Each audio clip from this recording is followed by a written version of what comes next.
I was reading Forbes online yesterday, I think today. There is a company called Klarna, which got listed in the New York Stock Exchange actually today or yesterday. And I want all of you business people to listen to this.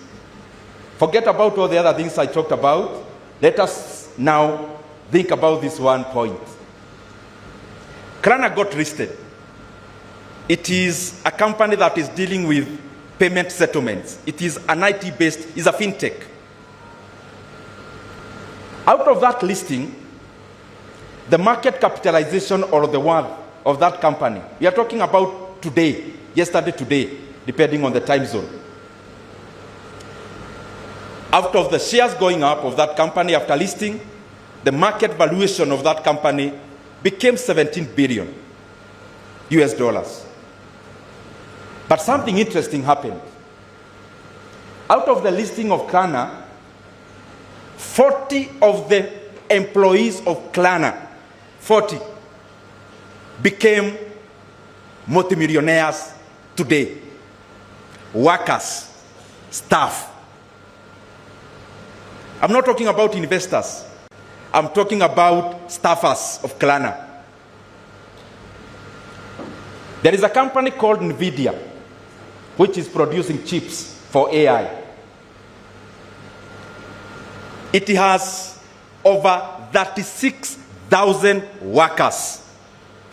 36,000 workers. Now listen here. Around half of NVIDIA employees, half of them are millionaires with, I'm talking about dollar millionaires, with an average net worth of $25 million. $25 million at our exchange rate is around 3 billion Kenya shillings. Net worth. Staff, over half of the 36,000 NVIDIA workers. The company called Microsoft had its 30th employee called Steve Ballmer. Steve Ballmer was the number 30 in terms of the employee list of Microsoft. Steve Ballmer today, at a net worth of over 150 billion US dollars, is now richer than the founder of Microsoft, called Bill Gates, at 109 billion US dollars. Underline that in my 3 statements or examples, I could give many, but on that 3, from Klarna that got listed just today, to NVIDIA, which now has a market cap of over 4.2 trillion US dollars, is actually, it has the highest market cap in the entire world. To Microsoft, which is also among the top 3 in terms of market cap in the world, underline one thing, that staff are millionaires, staff are billionaires. That is something we have to learn in this hall, that there is something called intrapreneurship. Intrapreneurship. That yes, you have that company producing paint, but you have to understand that some of the people working for you could actually be smarter than you. And if you don't recognize that, what we do in Kenya is we leave and start our own manufacturing, paint manufacturing company. If you are doing any kind of business, including hospitality, the expertise we have in this hall is you learn, branch out, go start your own, and exactly, you even pick the colors of your former employer. I'm talking to the employers in this hall. The biggest asset is the people. And if you have that company at 100%, you can always have stocks reserved for staff. And it doesn't mean whether you are listed or not. because I believe that the whole of the company would be worth more than the sum total of the parts out of the people who branch from you to start their own. And instead of letting that person, if you are doing manufacturing of, let's say, flour mill, unga, or you are doing manufacturing of fertilizer, or anything else, that person will leave, you are competing on the same market, and of course, probably, he was smarter than you as the founder. Why can't we cultivate an idea, or a tradition, or a culture, where we do not just pay our best employees in terms of money, but we actually open up our companies to be owned by our staff also, so that as we grow, they grow. As they come to work, they are not coming to work for you. They are not coming to work for you in the morning. They are actually coming to work for themselves. And there are examples to give there and to show. Out of that kind of culture is the reason why we are giving NVIDIA today as the topmost in terms of valuation in the world. Otherwise, it would not have been an example. And I don't think it is pure coincidence that a company that is valued most in the world in terms of market capitalization, that half of their staff are millionaires, worthy more than $25 million. It is not a coincidence. It shows that that works. Open up our companies. Let us open up our companies. Let us identify our best employees.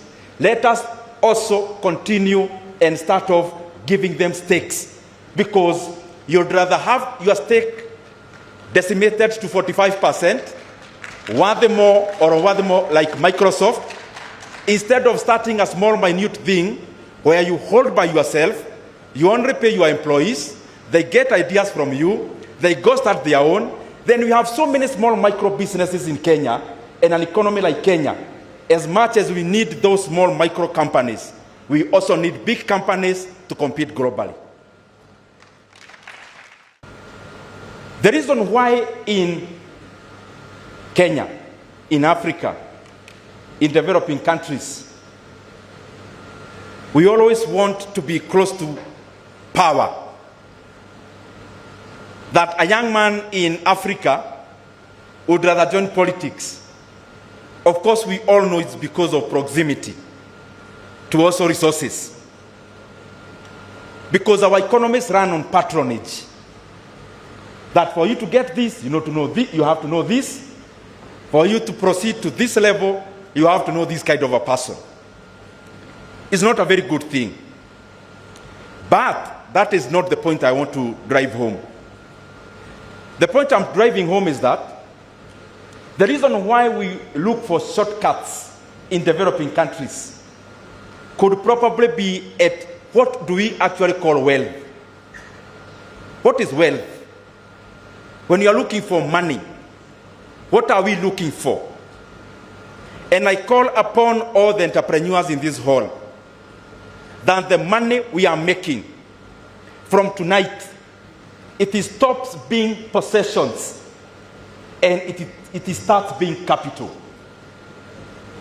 Once you start looking at the money you have as capital, you become innovative and greed subsides. And the money we make, all the people in this hall, business owners, you've already made enough money now to live off and to live well. But we have to go higher. And I want to give the example of Nigerian billionaires. There are people in this hall who do trading. There are people in this hall who do imports from China and elsewhere. There are people in this hall who come in between. I want to use diplomatic words. You take something here, whatever it is, to sell to this other person, you make your margin in between. I don't know what to say about being a broker. That's not what I'm saying, because I want to be nice to everyone here. Nigerian billionaires, what do? After we do all those jobs of being an importer, actually what they have done, not what they do. Let me use Dangote. Dangote started off as an importer of sugar. Proceeded to use the same profit he made out of sugar to start sugar mills in Nigeria. At some point he was importing fertilizer. The same profit he took or he made out of importing fertilizer, he was not satisfied with that alone because that was majorly benefiting him. He went ahead to use that profit to start a manufacturing of fertilizer. Now we are talking about a man who has now built the biggest refinery in Africa and the fourth in the world, worth more than 20 billion in terms of the money sunk in to that project. That is the kind of mentality we must cultivate, that we do not become obsessed by only owning for owning's sake, that we just want to make money to own things. We must make our money also be the driver of the economy by also deploying our capital into areas that whereas they are making us more money, the monies are also helping our economy. Because when we create a virtuous cycle, when we do well as business people, and our capital helps our economy to do even better, then the whole sum of our businesses even do or they are catapulted to even perform even better. And that is what I beseech all of us here, that even as we do business, we look for profit, we change our mentality about what profit is.